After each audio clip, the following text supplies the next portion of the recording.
Hello everyone, this is Akash Chauhan, and in today's lecture we will focus on the UDP part. In our previous lecture, we have seen till the differences between TCP and the UDP protocol.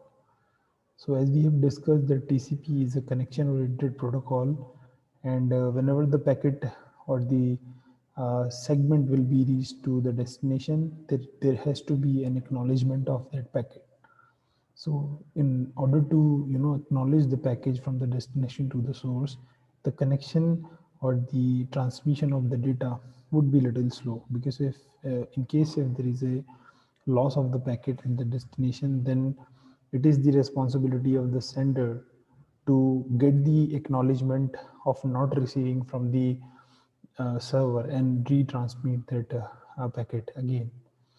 So, but UDP is different than TCP, because UDP is a connectionless protocol, because we don't make a connection prior to sending a packet. Okay, we don't need an acknowledgement from the receiver. Even if there is a packet loss, it is okay. uh, it is fast, definitely, due to not having any acknowledgement of the packet. It is fast, it is non-reliable, and it uses datagram socket and datagram packet classes in Java. We'll focus on that. But if all these things are there in the UDP protocol or UDP based connection, then why do we need to use it if it is a connectionless, no acknowledgement? But in some scenarios, we don't need such kind of a TCP based protocol, because if there is a live streaming and video streaming, do you think we will wait for the lost packet to come again and then we will show the streaming to the people? No. Wherever there is a live streaming and live event, we don't use TCP, we use UDP. In the new system as well, we don't care about the lost packets. In gaming as well, if you play any live game, then you will find that okay, we don't need, sometimes you see the screen is sometime blur at some point. In that case, this is the server is not responding back that quickly to that part of the screen. Okay, but we don't care, because it is real time based. So whenever there are real time based application, we go for UDP based protocol. So if there is a network, then how the UDP would work? Let's see that. Let's say this is the data. Here is the data, and we have different three different packets: P1, P2, and P3. So if we talk about P1, P1 is one packet out of these three packets. So I would tell you in the code, whenever we will be implementing UDP, that UDP packets would contain the address of the destination and the port number. So the IP address and the port number will always be added with the packet, individual packet. So they can choose any route, any free and least far route till the destination. Okay, according to the availability of the network route. So let's say P1 is choosing this R1, R2, R3, R4 till PC2. Okay, so this is the route R1, R2, R3, R4. So P1 is choosing this route to reach to the destination, and we will see P1 would be containing the IP address, these two things of the destination. So each packet can choose a different routes to reach a destination. That is why it is a connectionless protocol. So let's say only P1 and P3 have reached to the destination. P2 is lost or missing. Then it is a packet loss. Then it is okay, because there is no acknowledgement system over here. Okay, there is no acknowledgement that P2 is saying to the P1 that I have not received P3. So how do I reconstruct the data? So anyhow, the UDP protocol at PC2, okay, they have to reconstruct the data at any cost. So even if there is a packet loss, it is fine. There is no issue with that. So that is why the choosing of the route by the packet is dynamic. But definitely, if the packet is reaching to the destination by choosing a route, in that route there has to be a socket programming. It is just as dynamic. It is not fixed that the packet is reaching to the destination, then creating a datagram socket. Earlier in TCP, we have seen the socket class was there and the server socket class was there. That once they always make sure, the server will always make sure that the connection is stable before sending any data. But here we send the data and the packet will find a destination according to the appended IP address and the port number in the packet. Okay, so they can choose any path, but till when they reach to the destination, they will make a datagram socket which is dynamic. Okay, but there has to be a fixed path after reaching to the packet will reach to the destination, then it is fine. Okay, so this route is dynamic. This can be anything for individual packages, and during the reconstruction of the packets or the data, if there is a loss of a packet, then it is also fine, no issue with that. Okay, so as we can see, as you can see, we have two classes, the datagram packet and the datagram socket. So two main classes in the UDP protocol. Okay, so as you can see, it is similar to the server socket or the socket class, and packet is a different thing. This is a new thing for us, we will see. So I hope this is clear that the packet contains some information here. As you can see, the packet, this P1 would be containing the information of the destination IP and destination port. Okay, inside this packet, whenever this packet will be transferring or being transferred to the destination or by choosing any route over the network, the packet has to be sent from the client side. So in order to do that, we will implement a client to server communication. It is a one-way protocol, one-way communication we will try to build using UDP. Okay, because it will be easy for us to understand how to build connectionless connection so connectionless communication, how to build using UDP. So as you remember, I hope you have gone through that lecture that we have discussed these 5 layers in TCP. So TCP IP product model, if you remember, we have compared it with the OSI model. So as you know, the TCP run on the transport layer and UDP also runs on the transport layer. So it is just the alternative of UDP. It is just whenever there is a video streaming or live transmission, we don't use TCP because it is acknowledged based. Okay, this TCP is acknowledged based, but both of these protocols, even if it is TCP or UDP, both works on IP address, IP protocol. Okay, so in this lecture, we will focus on these two classes which are very important, datagram socket and datagram packet. So let's discuss these classes. This is the first class and this is the second class, because our whole coding and the implementation of UDP is all about these classes. Okay, if you understand these classes and the constructor of these classes, it will be super easy for you to understand how to implement UDP code. So datagram socket, as you see, the name is somehow suggesting that it is somehow will be using to create a socket, dynamic socket. It means the packet, whenever the packet will reach to the destination, the socket will be created, the datagram socket will be created. Okay, but you can see we have two such classes. One is without argument and one is with argument. So at this point, you just know we have two classes. I'll discuss. One is without argument and one is with a port number. With an argument, it is a port number. Similar to that, we have datagram packet class, this class. Okay, this class datagram packet class, and the parameters are different. So the first class of datagram packet contains byte buffer. It is a buffer and the length of the buffer. But the second datagram packet contains the same information what we have discussed over here, the buffer and the length, but also the information of the destination. We will see when to use which class. Okay, all these classes are divided into these categories because we somehow send the data from client and receive the data at the server side. So all these classes, the different argument classes, will be used at different times. But it is super easy to understand how to use these classes. When I'll come to the coding part, it will be super easy for you to remember all these classes. So let's say we have P1, P2, P3, and P1 has chosen this route to reach to the P2. It is about just P1, okay, not P3. It is about P1. P1 has chosen this path and P1 has reached to this R2. Okay, it means the client is sending P1 and server is receiving P1. So to send something over a network and to reach to a destination, we need the information of the destination.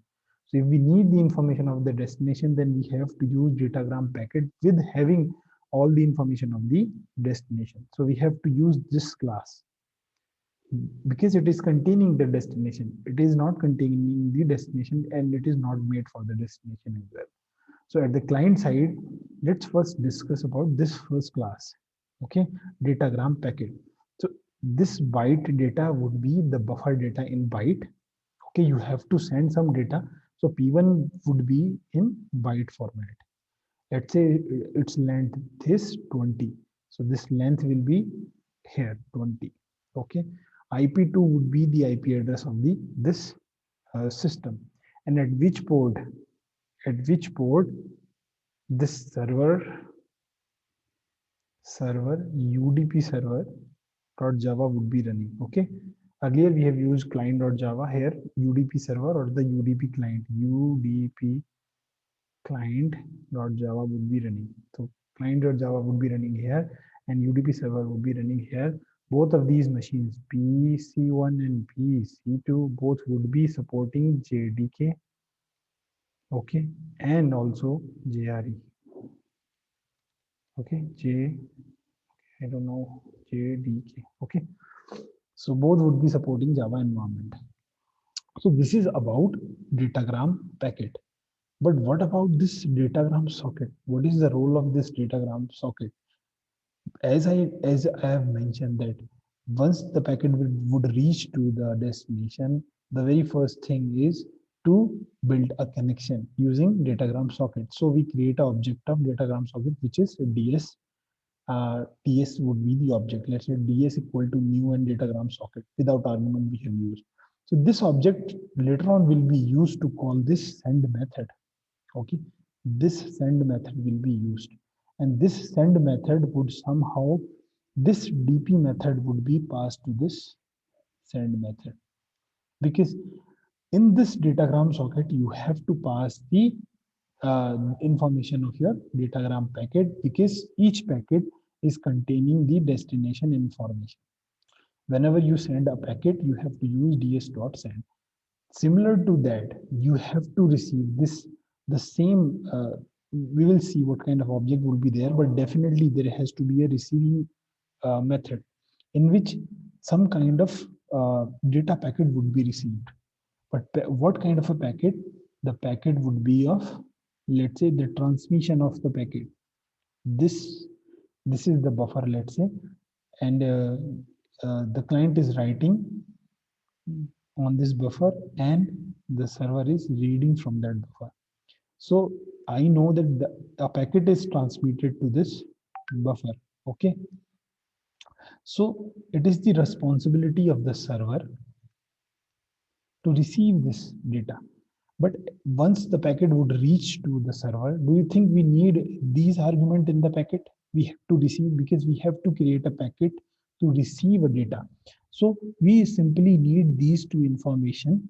That's why we use datagram packet, which class? Which is not containing any destination information, because now it is our job to receive some data from the uh, network. So we use this simple class, okay? And we have used this class as destination, oh, sorry, the source, and this is that destination. Why? Because when we are sending here, this port number, this is the port number we are binding with the packet. That port number should be activated by the server. And how to activate the server? At the server is datagram socket and that port number. So this port number would be same. So this would be 9090. Okay. Why? Because when the packet will reach to this PC2, there has to be an application which would receive this, which would be running on the same port. So it might be little confusing as of now. but I'll discuss the code, so it will be super easy. But first read this out, which is very important. As packet contains the destination IP address and the port number, so the route chosen by each packet can be different. This is okay, right? P2 can be on a different route to reach to the P2, and even the some of the packet can be lost, okay, to the destination. Then datagram socket will create a socket connection between client and server. So once the packet would reach to the server, then the very first thing has to be done is we creating a connectionless socket. Connectionless socket means it is a dynamic. The route can be different. We are not choosing the route before sending the data. Once the data would reach, we are creating the socket because we want to create a fast transmission. Okay, we want to make it dynamic. Okay, so let's discuss the code. I hope all these classes I have discussed is clear to you. You can, if you have a doubt, you will. I think your doubt will be cleared in the whenever I'm going to discuss the code as well. But I would suggest you to pause the my video and think about what we have discussed and go back and recheck. Okay. I hope the things I have discussed would be clear here only. The code is super easy if you understand what I have discussed about these two different classes at the client side and the destination side. So let me discuss the code. So this is the client code. Okay. So what I'm trying to do, I'm trying to take some input from the user over here. Okay. I'm creating datagram socket as I have discussed over here. I'm creating this datagram socket without argument. There is no argument. Okay. Why? Because this DS I have later on used to access this or call this method, because I mentioned DS will call this send method, and send method is having the object of datagram packet. Datagram packet, as I mentioned, DP is the object of datagram packet. And what kind of datagram packet would be there? These four argument datagram packet would be there. This is the new object DS DP send, which is I have passed in the send method, which is required. And the packet we are creating of four items, four parameters. The buffer is the byte buffer. As you can see over here, it is the byte buffer. Initially, it is null because it will populate. DP packet will populate. Okay, this line, as you can see, this particular line, it will read data from the keyboard. Whatever the data you will get into the keyboard, it will be converted into byte, because buff is the byte type of an array, which will be later on passed to this datagram packet. The second is the length of the packet, length of the data inside the packet, and the IP address of the destination and the port number of the destination. So how to get the destination port number? As I'm running this, both of these programs on a single machine. So here we don't have two machines, okay? Because it is a one-way communication. As you can see, it is a one-way communication on a single machine, on a single machine. If you have two machines, then you have to use the IPv4 address of the second machine, but we don't need to. We just need to access the local host address. So this IP init address class, how do you call it? So there is an option to use this as a init address get localhost. It will give you the information of the local host of your at your PC. So in each computer there is a local host, which is usually denoted by local host or this particular IP 0 dot. But you can configure the name and the IP address as well. So here I am using the default, and you must make sure that this IP is not the IP address; it is the init address object. So in anyhow, you have to use this init address object. You cannot use a particular IP or a string like this, like 127. You cannot directly use that. You have to use this, this init address object, which will you have to populate. But there is a way. If you don't want to use this get localhost, you can directly assign, using this init address class, and there is a function. I think the get host by name. So you can use www.facebook.com or the name of your local host at the different machine. You can choose it. So there are many ways, but By using, let's see the flow, you read the data, okay, from the keyboard. You are creating a socket over here, which will be later on used to call this send method. The DP send is the packet, and this loop is true till it is breaking. And it is breaking when I'm writing by in a from the client side. So this application is actually sending messages continuously till I type by, okay, to the server. So the server job is to receive what the client is sending. So let me come to the server. So server, let's see, server would be activating the port number which was used inside the packet. So the packet used 1234. So datagram, this object will be created with an argument of 1234. So we will start with the datagram socket. Then we will create a byte array because we have to receive the data, and the name of the array is receive. We have taken an input string. Let's see, I think we are not using it. So let me remove it. Then we are using datagram packet. We are assigning null in starting because it is inside the while loop. We want to reassign it again and again, but in starting it is null. So DP receive is the datagram packet, and as you know, we will not call these four parameter type datagram packet class. We will call this datagram packet having only two information because we don't need destination information once the packet reaches to the destination. Okay, so here we only receive is the byte data.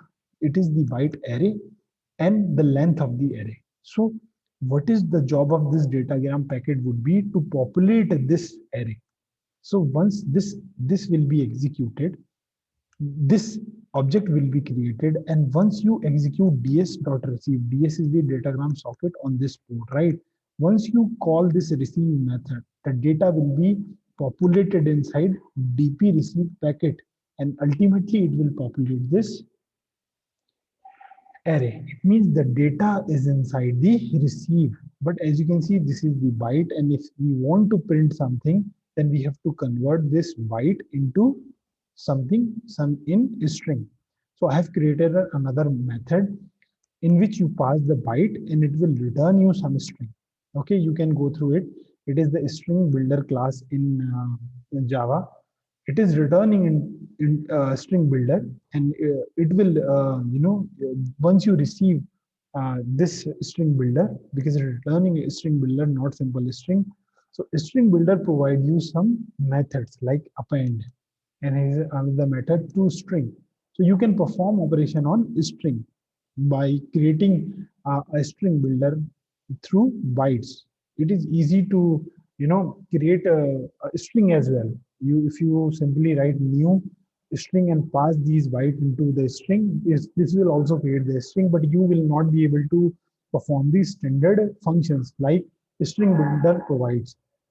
Okay, and once you have the string builder over here, it means whenever you call this data dot receive, you can apply some other information in the string builder. Please explore this Java class and how to use it. What is the use of this in multi-threading and not synchronization and not. You will find out very good content on this string builder. Why the Java community has decided to build an string buffer and string builder class. So it's my suggestion to you to go through and check all these two classes, string buffer and string builder class, and when to use which classes for the string. Okay, so please forget about this. This is simply just creating a byte into a string builder class so that we can receive, by if we call this, we can get a string out of byte. Because if you print simply this receive array, it will print some bytes over the screen, which we don't want to. And once we call this method data.receive, we convert into the string and we are comparing. If it is equal to by, then break out this loop because it is running all the time. True is, it means it is running all the time. And why we are initializing this array once again? Because once you have received by, or once you have received something, okay, let's say the client said hi, then you have printed that data receive, you have received and you have printed it. And again, if the array is not free, Okay, if array is not free, if you are not initializing once again, it means it will add the data in the same existing array. If something, let's say, again the client is saying hello, then whatever the data is here at the server side, in that data, some of the data will be replaced by the hello, and the existing data would be there. So it is something like this. Let's say I have written 1, 2, 3, 4, 5.